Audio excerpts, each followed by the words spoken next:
Welcome back. Do part 2 if you're watching on TikTok or Instagram. And we're still in the ancient world, kind of, and I love these coins. These are among my favourites in my collection. We're in the ancient Persia, the Sassanian Empire. And this is a coin of an Persian Sassanian queen. And I'm not going to try and pronounce her name, but I will show you it. This is her name. Yeah, that's her name. I'm not even going to try and muller the poor lady's name. But yeah, it's a silver drachm coin and it dates from 631 AD. On the obverse side of the coin is an image of the queen wearing an elaborate winged crown with the inscriptions and symbols to the left and right, and all within a double border. And around the outer edge of the border are the Zoroastrian moon and star symbols, because that was their religion. They were Zoroastrians. Moon and star symbols. And we're going to turn it over now. There we are. It's still got the dirt on it, which some people would clean off, but I've left. On the reverse side of the coin is a triple border within which is Zoroastrian sacred fire altar, which is flanked by 2 noble attendants with inscriptions and symbols around, and around the outer edge of the border are the Zoroastrian moon and star symbols. Queen, and you remember the name, was daughter of King Khosrow II and was the only queen for 1 year, and was murdered by Rostam. Oh God, the names.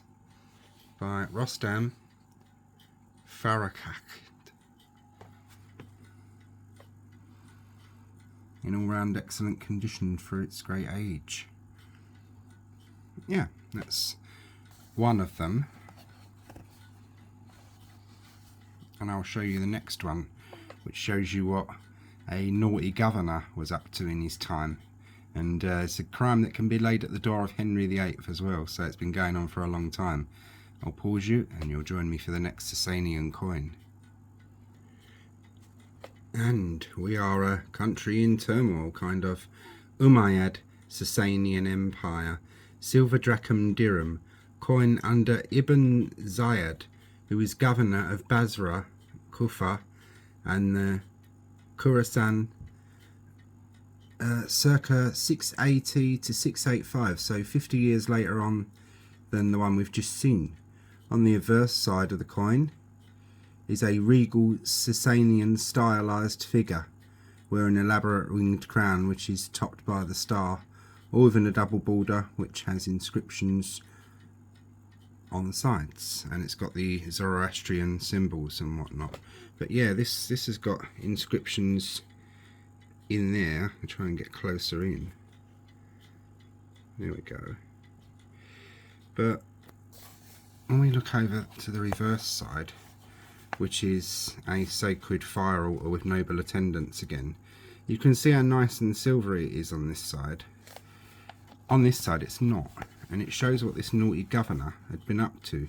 Basically a crime that Henry VIII did, depleting silver from the royal treasury by removing the amount of silver that went into a coin and replacing it with more copper.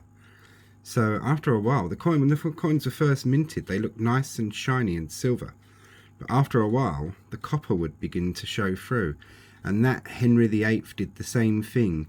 And because the nose on Henry VIII's coins was fairly prominent, that was the first bit that showed through copper, and Henry VIII earned himself the nickname of Old Copper Nose for that one. But yeah, this is the ancient Sassanians up to it, and Governor Ibn Ziyad, who was obviously being a little bit of a stink pot, wasn't he? Yeah, that's them. Join me for our next batch of coins. And now we venture on to our own shores, England, and Anglo Saxon England. And this is Offa, the first one here. Offa, King of Mercia, silver penny, circa 757 to 796, which is when he reigned, and it was minted in Canterbury in Kent by Mania Ilred, light coinage type. On the obverse side of the coin is an image of King Offa, bareheaded, with his name and title around the upper edge of the coin.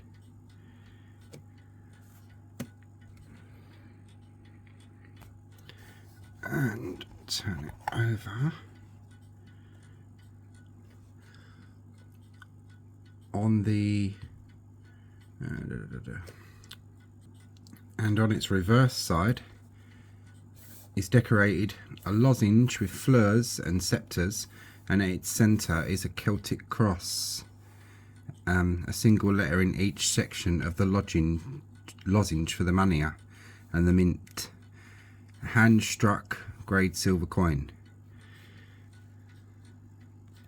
And move you on to the one that's next to it, so we'll put King Offa away quickly. And this is King Offa's wife, Queen Cynethryth. I hope I've pronounced that right. Wife of King Offa, King of Mercia. A silver penny circa 780 to 784 AD, and minted in Canterbury, like coinage type. On the obverse side of the coin is an image of Queen Cynethryth wearing a diadem and facing the words Oba. Let's turn it over. My fingers are absolutely filthy after handling all these. I've been going through these for hours and getting the right ones ready and everything, so yeah, bear with me a minute. And on the reverse side of the coin is a beaded inner circle within a unical M, and with the legend bearing the Queen's name and title around the edge of the coin. So that's Anglo Saxon England, and now I'll move you on to the medieval period. England, King Edward III, a silver groat, which is fourpence, and naughtiness, more naughtiness, like the Sassanian governor. The naughtiness was on the part of the people this time, and anyone that's watched my videos of the Tower of London, when we go in, I point up to a bit that you can't get to and tell you that there's a medieval painting or mural up there that shows moneyers and moneylenders and such like people what would happen to them in hell if they committed crimes against the mint. One of the crimes against the mint, and it was so widespread that practically nearly, not, but loads and loads of people were up to it, was called coin clipping. Now what would happen is you'd get a silver coin, and for every silver coin you'd get, you'd clip little tiny pieces off the edge, because the silver is nice and soft, and you'd keep them, and you'd take them to a dodgy character like Fagin from Oliver Twist, someone like Fagin, and you'd have them melted down into silver ingots, and it became such a problem in the end. That's one of the reasons that they got rid of precious metals in coinage, and also too why they introduced ridges along the edges of coins, so you would know the minute that they'd been interfered with, and that would be that. But yeah, this is Edward III, and it dates from 1351 to 1361, and was minted at the Tower of London, and it's pre-treaty period. On the obverse side of the coin is an image of the king, crowned and with fleur-de-lis around him, and all within a mule border, and around the edge of the coin is his name and title. On the reverse side of the coin, and we need to turn the page over for that, and turn the coin over. There we go. Yeah, that's a bit lighter. There we go. Is a long cross with 3 pellets in each corner, and at its centre and around the outer edge of the coin is a Latin legend, and further in its border, within which is a Latin legend for the city of London where the coin was minted. Surface worn, and there's quite a lot of clipping. And this one cost me £56 when I bought it. But yeah, it's a real piece of London history which I absolutely love. Minted at the Tower. So, King Edward III.